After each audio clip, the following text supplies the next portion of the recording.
Esse é um pensamento que eu tenho, de alguma maneira, tentado justificar, embora eu reconheça a evolução da doutrina brasileira nesse aspecto. Eu quero me reportar, basicamente, à importante doutrina produzida aqui no estado do Rio de Janeiro.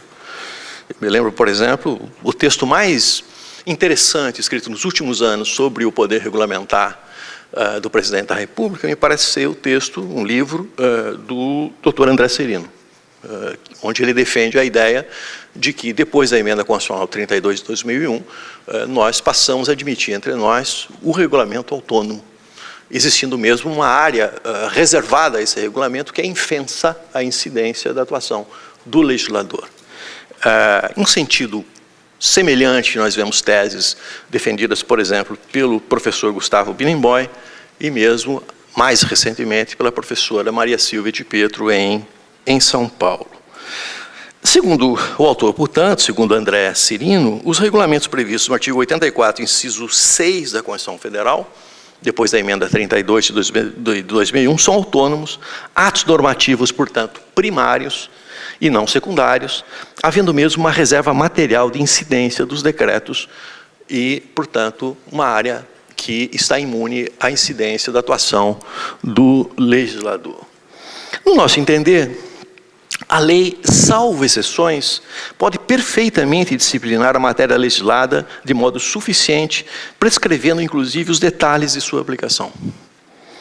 Nós aceitamos com muita cautela a ideia de reserva da administração. Ou pode preferir deixar certa margem, mas nunca exagerada margem, o que importaria em delegação vedada, para que a administração pública atue por meio da atribuição regulamentar. Importa salientar que o regulamento compreenderá norma subordinada à lei e necessária para a sua aplicação. A observação é válida com os cuidados devidos, porque o detalhamento da Constituição de um lado e a heterovinculação dos poderes aos direitos fundamentais, somada à incidência imediata desses direitos fundamentais, podem autorizar, em certos casos, o exercício da atividade normativa regulamentar sem prévia lei.